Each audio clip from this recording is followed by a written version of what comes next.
we're at the 2015 European Championships today in Dublin, and this is one of the tops, a familiar face. The British hero, Matt Mills. Yep.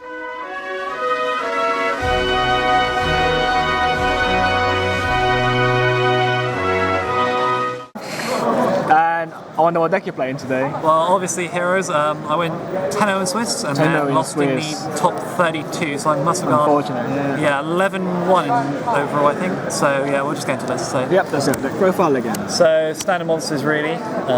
Triple miss. This is pretty much like the standard heroes. Like Blazeman's obviously awful, and yeah, you don't want to play 3-man because he clogs too much. And I think this is really solid. Like you can pin people down. My top 32 match I played against. I can't remember his name, but he played Clipples, and I literally, my hand was awful game 2, and I summoned this and I literally poked him to death old school way. On 9,000 life points, I killed him with this card. No other monsters in the whole game, so there's that. And then these two trigger Shadow Mist, and so these. This is all the monsters I'm playing. Like I've seen Assault Halberd being played as well. Maybe Ryo, but like you just want it to be super consistent, and that's what I'm aiming to try to do. So these are the ones who's actually going to age your game state rather than stun your opponent, and advancing your game state is always better. So that's why I played 3 copies of A Hero Lives. So good. This card, this card is literally better than Torgai in the world. It is fantastic. Like you open this game, you probably won the game unless you're going against Necros. It's very risky against Necros because if they have one out, they can easily just OTK you that turn. So yeah, this card's amazing. Triple Rotor, obviously. Mainly going to search out your Goblinbergs, but you can also search out Shadow Mist as well, and you can search out Doom Lord on the side about Jin. Triple Mass Change. The only change spell I want to play because form change in that is just really inconsistent, and it needs to be consistent. That's why I also play 3 copies of Upstart Goblin. Yeah, just basically thin deck and make sure Dark Lord comes out really fast. I only remember about 3 games today where I actually didn't open a way to get Dark Claw or some extra deck hero on, so it just shows how consistent this deck is. 2 MSTs because I thought Clipples and Burning Mist would be a thing, and I must have played against 4 total out of both decks. I think 2 and 2 during Swiss. Double Lance. Some people play 3, but I honestly think that Call the Haunted and Oasis maybe is better because this card is only good at holding the line. So if you have a Dark Lord up and you can play this, whereas Call the Haunted in that will make a new one and they'll also be more versatile. So unless you're getting OTK'd, Call the Haunted in that is better, but you can also ditch this off the Summon Monk and you can use him for battle phase tricks and with Ragnar Zero as well. So it's a good card, but not as good as Call the Haunted Oasis. Mass Charge, really inconsistent, but as long as you have it after turn 1, it's great. Also, you can pitch with this if you have it turn 1. So, Book and Raigeki. This card is fantastic with Dark Lord up, and this card is really good against Burning Mist and Jin. So there's spells, quite a lot. And then trap cards, Warning, Mirror Force, Impulse, Emptiness, and Bottomless. These are all my one-offs. They're all good in different situations. Some are better against other decks than others. People say, why do I play this with when I play Hero Lives? Thing is, if I have Dark Law and Warning, then I pretty much won the game, so the life points isn't a thing. Call the Haunted, Compulse, that's the card, you need Owls to summons in this deck, so the fact you can Compulse threat away and just immediately get out of the board. And it works against Necros, it's a Janelle, so there's that. And this card I don't think I drew all weekend. This card is absolutely insane with Dark Lord up. And Bottomless, another Disruption summon. 2 copies of Fiendish Chain. Yeah, this card, I probably should have played 3 and cut the Mirror Force, I'm not sure, but this deck, you do need negations, so that's that.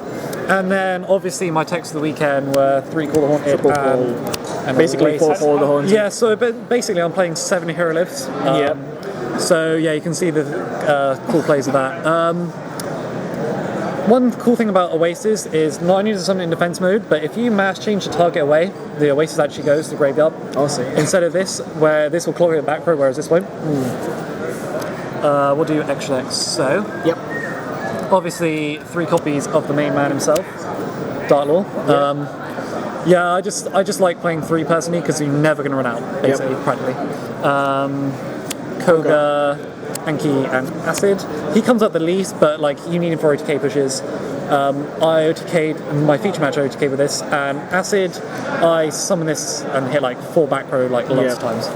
So he's really good. It's pretty much game if you do that. Yeah, basically. And just like a ton of rank 4s really. So this... Castel, Emerald, Exciton. Pretty standard rank 4s. Yeah, fairly Dweller, standard. 101. So these guys... Oh, and Roach. Yeah, and Roach. And these two. So these are the OTK pushes. Yeah. This... Samurai, yeah, you make OTKs with Summon a Monk. You don't actually make them that much. Perhaps he should have been in Excalibur because Towers was a threat this weekend, but yes, I indeed, OTK'd quite a few times with him.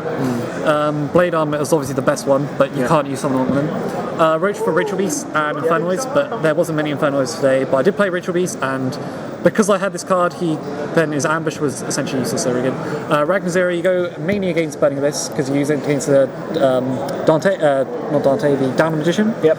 So you go second, they make Dante, you go next, you make a Dark Law, and because Dante's too small to run over Dark Law, they have to stack Downward, at which point Ragnazera away, or banished, you win the game. Yep. Honor Arc and Castel. Removal.